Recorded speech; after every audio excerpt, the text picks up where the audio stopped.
Hello everyone, আসসালামু আলাইকুম। বরাবরের মতো আমি আপনাদের মাঝে আবার একটি নতুন ভিডিও নিয়ে হাজির হয়েছি। তো আমি অনেক সময় দেখি যে অনেক চালক ভাইরা আছে যখন গাড়ি পার্কিং করে তখন কিন্তু গাড়ির জানলা খুলে দেখে যে গাড়ির চাকা সোজা আছে কিনা। যদি সোজা না থাকে তাহলে সোজা করে নেয়, কিন্তু ওনারা ভেতর থেকে কখনোই বুঝতে পারে না যে গাড়ির চাকা কোন দিকে কতটুকু কাটা আছে। তো এরকম অনেকেরই আমি দেখেছি, নতুন যারা চালক আছে, পুরানা চালক আছে, তাদেরকেও আমি দেখেছি যে তারা জানলা খুলে মাথা বের করে দেখে যে গাড়ির চাকা সোজা আছে কিনা।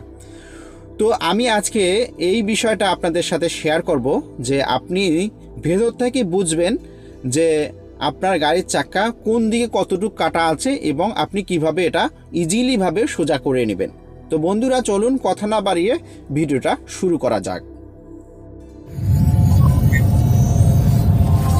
আপনারা দেখছেন অল কার টিপস বাংলা। ভিডিওটি ভালো লাগলে চ্যানেলটি সাবস্ক্রাইব করুন এবং লাইক কমেন্ট শেয়ার করুন।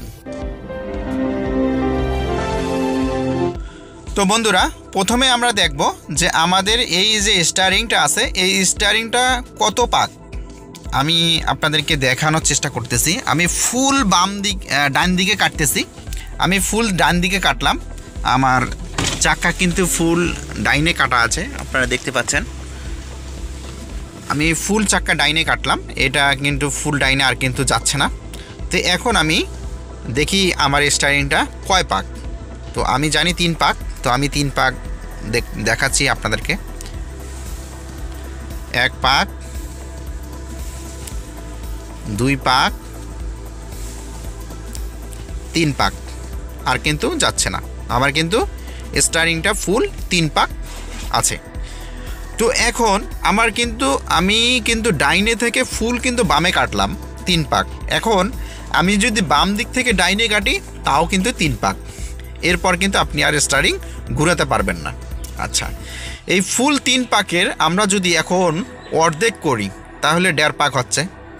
এখন আমরা যদি 1.5 পাক করি, যেহেতু আমি এখন ফুল বামে কাটছি, আপনাদেরকে আমি দেখাচ্ছি আমার গাড়ির চাকা কিন্তু ফুল বাম দিকে কাটা আছে। এখন আমি যদি এটা 1.5 পাক ঘুরাই তাহলে কিন্তু আমার গাড়ির চাকা সোজা হবে। এখন আমি 1.5 পাক ঘুরাচ্ছি। 1 পাক, 1.5 পাক। আমি এখন আপনাদেরকে গাড়ির চাকাটা দেখাচ্ছি। আপনারা দেখতে পাচ্ছেন আমার গাড়ির চাকা কিন্তু সোজা আছে। তো আমার গাড়ির চাকা সোজা আছে, এই 1.5 পাকে কিন্তু আমার গাড়ির চাকা সোজা আছে। তো এরকমটা হয়ে থাকে যে আপনি যখন গাড়ি চালাচ্ছেন, তো গাড়ি যখন পার্কিং করতে যাচ্ছেন, তো পার্কিং করতে যেয়ে দেখা যায় যে আপনার গাড়ির চাকাটা কোন দিক আছে আপনি শিওর হতে পারতেছেন না। এখন আপনি মনে করতেছেন আমার এটাই মনে হয় সোজা, কিন্তু না, এটা তো আপনার সোজা না। এখন আপনি কনফিউজ হয়ে যাচ্ছেন যে আপনাকে মাথা বের করে দেখতে হচ্ছে আপনার গাড়ির চাকা কোন দিকে সোজা আছে। এখন আপনি যদি এটা টেকনিকটা ভেতর থেকে খাটান তাহলে কিন্তু আপনাকে আর মাথা বের করে দেখতে হচ্ছে না যে আপনার গাড়ির চাকাটা সোজা আছে কিনা। এখন আপনি গাড়ি চালাই গেলেন, আপনি গাড়ি এখন পার্কিং করবেন, আপনি ফুল একদিকে কেটে নেবেন। মনে করেন আমি বাম দিকে কাটে নিচ্ছি, আমি বাম দিকে ফুল কাটে নিলাম, অথবা আপনি ডান দিকে ফুল কাটে নেবেন।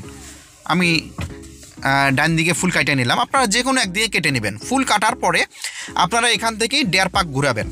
আমি 1.5 পাক ঘুরাই নিচ্ছি, 1 পাক, এই 1.5 পাক, আমার কিন্তু গাড়ির চাকা সোজা হয়ে গেল। আপনাদেরকে আমি দেখাচ্ছি, দেখতে পাচ্ছেন আমার গাড়ির চাকা কিন্তু সোজা হয়ে গেল। ক্লিয়ার? এটা আপনারা কিন্তু ইজিলিভাবে ভেতর থেকে বসে আপনাদের গাড়ির চাকা সোজা করে নিতে পারছেন।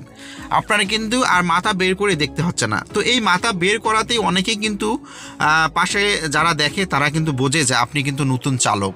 তো মালিক যদি দেখে তাহলে কিন্তু ভাববে যে আপনি কিন্তু নতুন চালক, তা আপনি নতুনভাবে গাড়ি চালাচ্ছেন। তো এই টেকনিকটা যদি আপনি ভেতর থেকে বোঝেন যে আপনার ফুল স্টিয়ারিংটা কিন্তু আপনার 3 পাক, এখন যদি আপনি 1.5 পাক কাটেন তাহলে আপনার চাকা সোজা। ক্লিয়ার? তো বন্ধুরা, ভিডিওটা যদি ভালো লাগে অবশ্যই লাইক করবেন এবং কমেন্ট করবেন এবং বন্ধুদের মাঝে ছড়িয়ে দিবেন, আর অবশ্যই আমার চ্যানেলটি সাবস্ক্রাইব করবেন। আর আপনাদের কোনো পরামর্শ এবং কোনো জানার থাকলে অবশ্যই আমাকে কমেন্ট করে জানাবেন। আল্লাহ হাফেজ।